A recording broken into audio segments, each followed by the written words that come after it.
the Supreme Court has held that Advocate Prashant Bhushan, guilty of contempt of court for his tweets against Chief Justice of India, S.A. Bobde, and Supreme Court.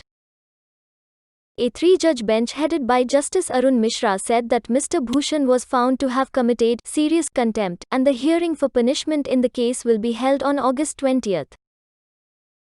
A petition came to be filed in the Apex Court by one Mahek Maheshwari, bringing to the notice of the court a tweet made by Mr. Prashant Bhushan, advocate, alleged contemner number 1, praying therein to initiate contempt proceedings against the alleged contemners for willfully and deliberately using hate, scandalous speech against Apex Court and entire judicial system. The court finds that the tweet in question, made against the Chief Justice of India, is to the following effect. Chief Justice of India rides a 50 lakh motorcycle belonging to a BJP leader at Raj Bhavan Nagpur, without a mask or helmet, at a time when he keeps the Supreme Court in lockdown mode, denying citizens their fundamental right to access justice. Apart from that, another tweet has been published in the Times of India. When historians in future look back at the last 6 years to see how democracy has been destroyed in India even without a formal emergency, they will particularly mark the role of the Supreme Court in this destruction, and more particularly the role of the last 4 CJIs. The main contention of Mr. Prashant Bhushan is that, insofar as the first tweet is concerned, it was made primarily to underline his anguish at the non-physical functioning of the Supreme Court for the last more than 3 months, as a result of which fundamental rights of citizens, such as those in detention, those destitute and poor, and others facing serious and urgent grievances, were not being addressed or taken up for redressal. It is contended that it was made to highlight the incongruity of the situation, where the CJI on one hand keeps the court virtually in lockdown due to COVID fears, with hardly any cases being heard, and those heard also by an unsatisfactory process through video conferencing, and on the other hand is seen in a public place with several people around him without a mask. It is his submission that, expressing his anguish by highlighting the said incongruity and the attendant facts, the first tweet cannot be said to constitute contempt of court. It is submitted that, if it is regarded as a contempt, it would stifle free speech, and would constitute an unreasonable restriction on the right of a citizen, under Article 19(1)(a) of the Constitution.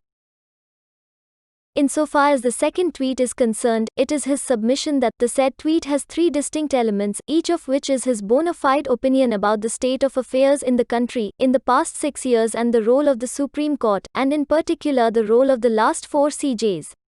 It is submitted that the first part of the tweet contains his considered opinion that democracy has been substantially destroyed in India during the last 6 years.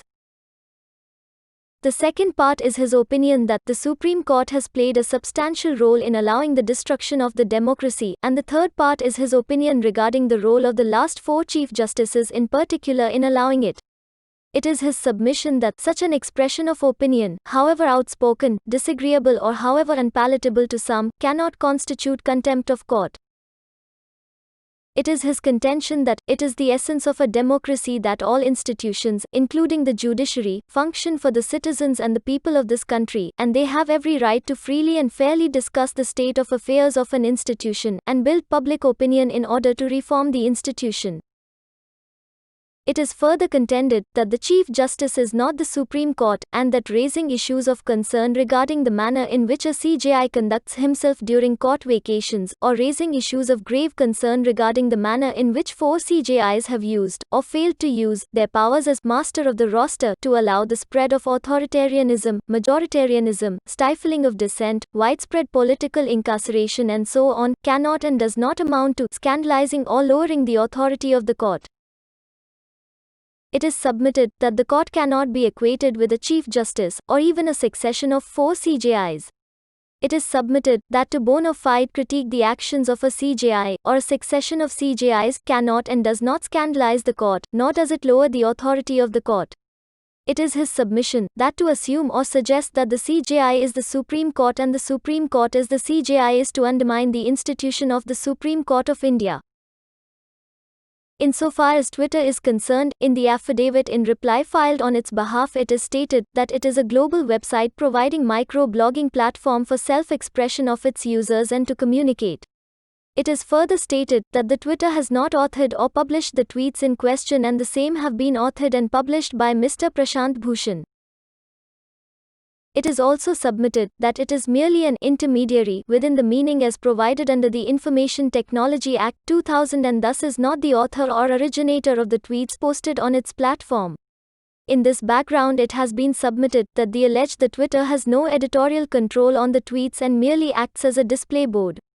It is also submitted that under Section 79 of the Information Technology Act 2000 the Twitter has been provided safe harbor as an intermediary for any objectionable posts on its platform posted by its users. It is lastly submitted that to show its bona fides, the Twitter after the order of Apex Court, taking cognizance of the impugned tweets, blocked the access to the said tweets and disabled the same. In this premise it has been submitted that the Twitter be discharged from the present proceedings.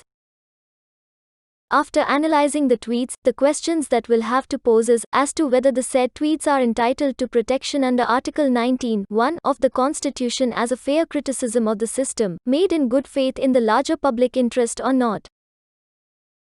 The said tweet is capable of giving impression to a layman that the CJI is enjoying his ride on a motorbike worth 50 lakh rupees belonging to a BJP leader at a time when he has kept the Supreme Court in lockdown mode, denying citizens their fundamental right to access justice. The impression which the said tweet tends to give to an ordinary citizen is that when the historians in future look back, the impression they will get is that in the last 6 years the democracy has been destroyed in India without even a formal emergency and that the Supreme Court had a particular role in the said destruction and the last 4 Chief Justices of India had more particular role in the said destruction. There cannot be any manner of doubt that the said tweet is directed against the Supreme Court, tending to give an impression that the Supreme Court has a particular role in the destruction of democracy in the last 6 years and the last 4 CJIs had a more particular role in the same. It is clear that the criticism is against the entire Supreme Court and the last 4 CJIs. The criticism is not against a particular judge but the institution of the Supreme Court and the institution of the Chief Justice of India. The impression that the said tweet tends to convey is that the judges who have presided in the Supreme Court in the period of last 6 years have particular role in the destruction of Indian democracy and the last 4 CJIs had a more particular role in it. While considering as to whether the said criticism was made in a good faith or not, the attending circumstances are also required to be taken into consideration. One of the attending circumstances is the extent of publication.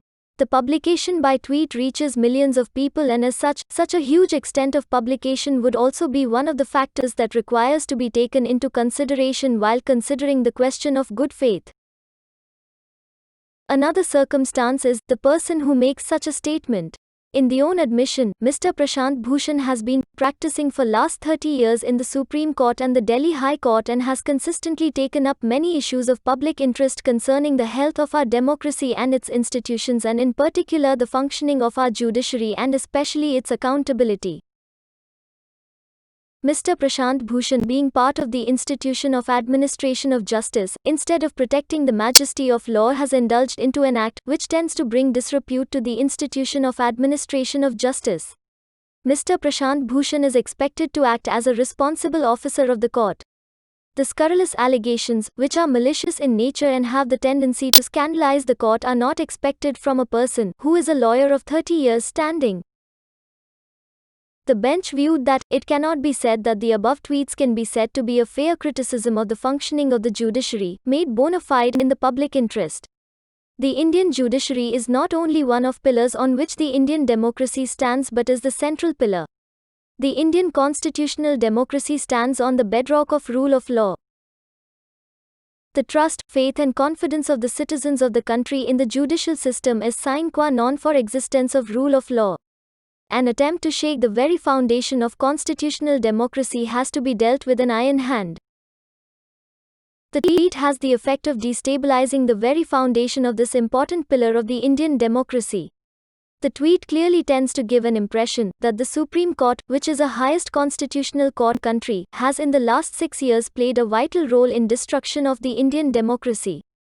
There is no manner of doubt that the tweet tends to shake the public confidence in the institution of judiciary. We do not want to go into the truthfulness or otherwise of the first part of the tweet, inasmuch as we do not want to convert this proceeding into a platform for political debate. We are only concerned with the damage that is sought to be done to the institution of administration of justice.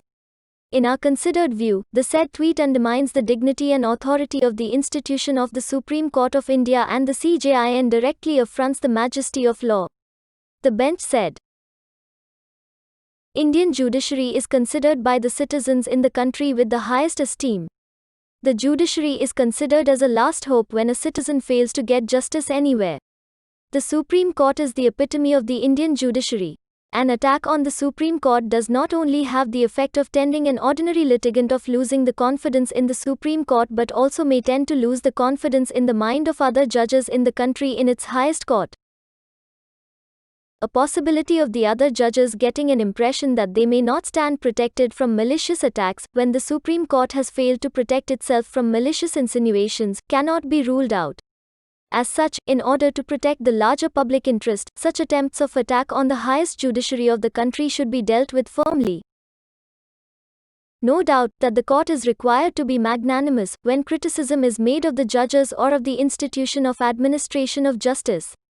However, such magnanimity cannot be stretched to such an extent, which may amount to weakness in dealing with a malicious, scurrilous, calculated attack on the very foundation of the institution of the judiciary and thereby damaging the very foundation of the democracy.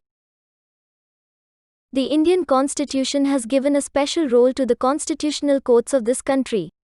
The Supreme Court is a protector of the fundamental rights of the citizens, as also is endowed with a duty to keep the other pillars of democracy, i.e. the executive and the legislature, within the constitutional bounds.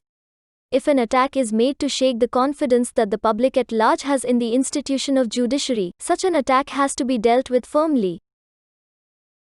No doubt that it may be better in many cases for the judiciary to adopt a magnanimously charitable attitude even when utterly uncharitable and unfair criticism of its operations is made out of bona fide concern for improvement.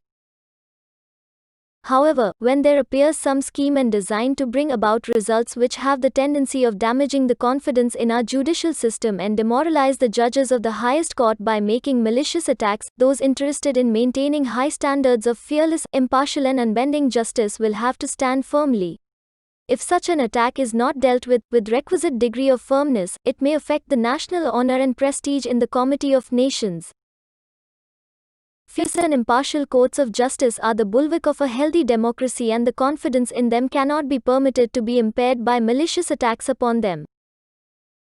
As observed by Justice Krishna Iyer, if the court considers the attack on the judge or judges scurrilous, offensive, intimidatory or malicious beyond condonable limits, the strong arm of the law must, in the name of public interest and public justice, strike a blow on him who challenges the supremacy of the rule of law by fouling its source and stream.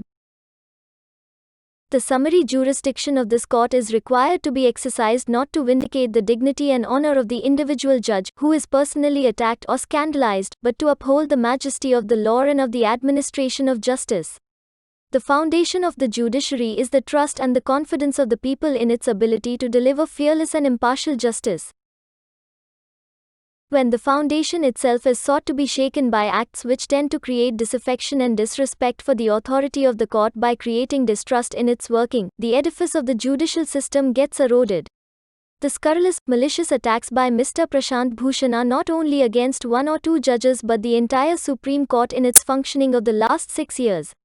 Such an attack which tends to create disaffection and disrespect for the authority of this court cannot be ignored. The bench said. Recently, the Supreme Court has suo motu taken action against advocates who had made scandalous allegations against the individual judges. Here the alleged contemner has attempted to scandalize the entire institution of the Supreme Court. The court gainfully referred to the observations of Justice Wilmot in R vs. Aman made as early as in 1765. And whenever men's allegiance to the law is so fundamentally shaken, it is the most fatal and most dangerous obstruction of justice, and, in my opinion, calls out for a more rapid and immediate redress than any other obstruction whatsoever, not for the sake of the judges, as private individuals, but because they are the channels by which the king's justice is conveyed to the people. The tweets which are based on the distorted facts, in our considered view, amount to committing of criminal contempt. Insofar as the Twitter is concerned, the court accepted the explanation given by it, that it is only an intermediary and that it does not have any control on what the users post on the platform. It has also showed bona fides immediately after the cognizance was taken by the court, as it has suspended both the tweets. Apex Court, therefore, discharged the notice issued to the Twitter.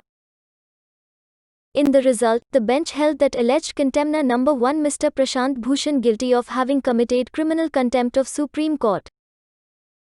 Subscribe this channel and press bell icon or visit www.caselaw.in for more case law videos.